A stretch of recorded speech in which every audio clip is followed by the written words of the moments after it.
Well, thank you for returning as we continue on this important topic.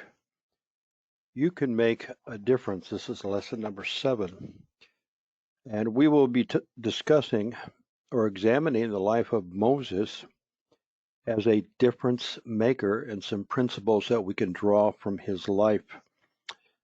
Let me begin with a quote that I wrote.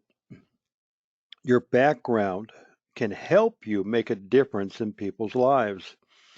Through your life lessons, filtered through the principles of God's Word, you can make a difference. So we want to talk about Moses as a difference maker. Moses was a difference maker. He tried to make a difference in his own strength. Remember, he murdered an Egyptian who was beating a fellow Hebrew slave. The next day, 2 of his Hebrew brothers were fighting. When he tried to separate them, one asked if Moses was going to kill and bury him as he did the Egyptian. Moses' efforts to be a difference maker at this time in his life had dreadful consequences and results. During the burning bush episode, Moses offered a number of excuses to avoid doing God's will. The last one angered the Lord. The Lord provided his brother Aaron to act as his mouthpiece. God would instruct Moses, who would then tell Aaron what to speak to Pharaoh. One way Moses was a difference maker to Aaron was how Moses handled criticism, murmuring, and complaining by the very people he led out of captivity. Listen to the following verses and notice what Moses did when the sons of Israel overwhelmed him. All of these, the first 2 are from Exodus. Then the Lord said to Moses, "Why are you crying out to me? Tell the sons of Israel to go forward." This is Exodus 14:15 at the crossing of the Red Sea. Exodus 17:4, Moses cried out to the Lord, saying, "What shall I do with this people? A little more and they will stone me," referring to the lack of manna and water. And then in Numbers 12:13, he cries out concerning Miriam, who had contracted leprosy. Moses cried out to the Lord, saying, "O God, heal her, I pray." Moses turned to the Lord in prayer. Like young King Solomon, who asked God for assistance in ruling Israel, so Moses knew his only source when the sons of Israel became obstinate was to cry out to the Lord. How much of a difference maker did Moses make with his brother Aaron? Well, it doesn't appear to be a significant amount. Aaron did not turn to the Lord when the people pressed him to build for them a God to lead them into the promised land. Remember, Moses went to meet with the Lord to receive the instructions on how Israel was to conduct themselves with God and with each other. Moses delayed some 40 days. The children of Israel thought Moses had abandoned them, so they pressured Aaron to make them this golden calf. After its quick assembly, they proclaimed this was the God that led them out of captivity. Aaron apparently did not resist or cry out to God. Later, we see Aaron and Miriam challenging Moses' authority. They feel Moses' authority is unilateral. There is no record of Aaron or Miriam crying out to God for understanding for this leadership structure. Did Moses fail to make a difference? No. Being a difference maker is not about plotting or strategizing results. It's about investing in people and leaving the outcome with God. Let me read that to you again. Being a difference maker is not about plotting or strategizing results.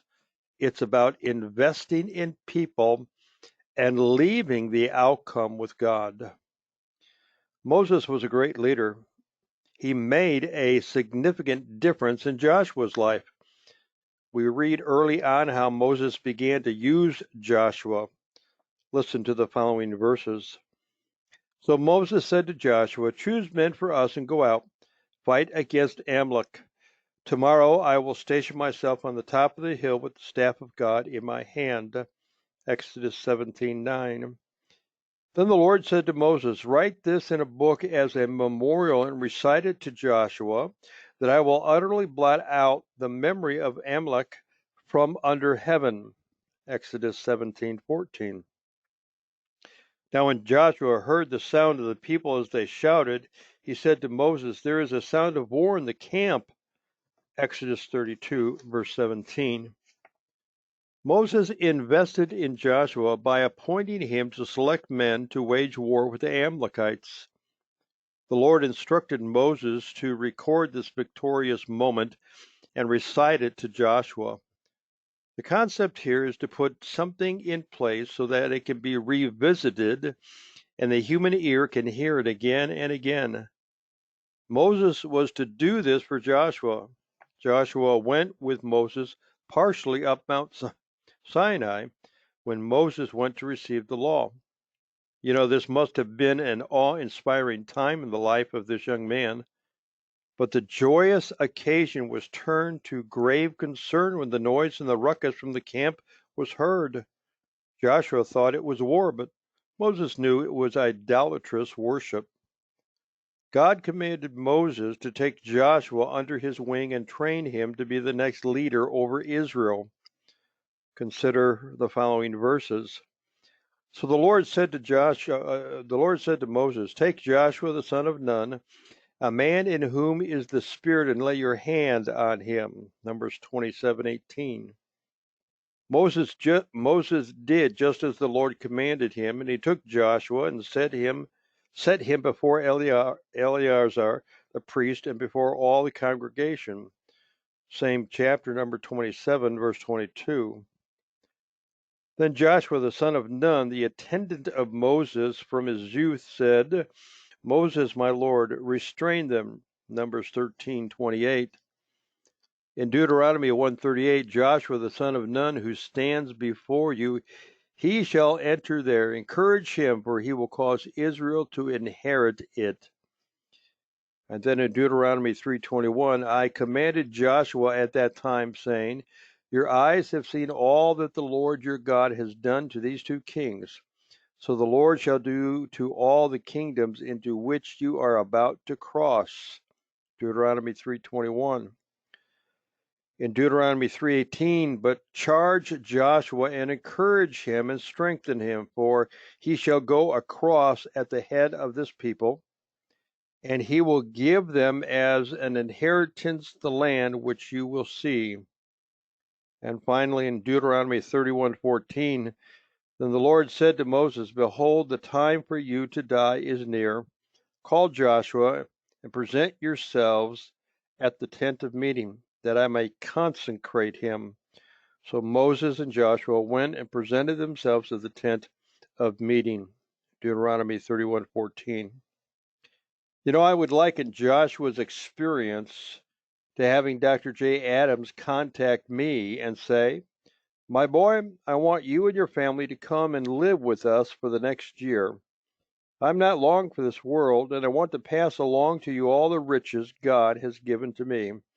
You will be the next pioneer for the NENC movement." Now, this is fictitious, but can you imagine all that Joshua experienced by living with, walking beside, and watching this age-seasoned, meek man as a leader? Did Moses make a difference in Joshua's life? Absolutely. Joshua sought God, kept God before the people, and emphasized his personal and family goal. As for me and my house, we will serve the Lord. Do you want to be a difference maker? Do you want to be a difference maker like Moses? Then strive to be people-oriented. Moses is an exceptional study because he knew what God was planning for Joshua. As a rule, we don't know what God is planning for those with whom we rub shoulders. But like Moses, if we remember many of the one another's, we will be difference makers. A word of caution, however, difference makers stay out of God's way. We can echo the words of the Apostle Paul, for I am confident of this very thing, that he who began a good work in you will perfect it until the day of Christ Jesus. Philippians 1:6. Next time we get together, we will be talking about Staff Sergeant Daniel Morris making a difference as a soldier. I trust that you are being encouraged by this series and that you are finding strength to be a difference maker with those people that God brings into your life.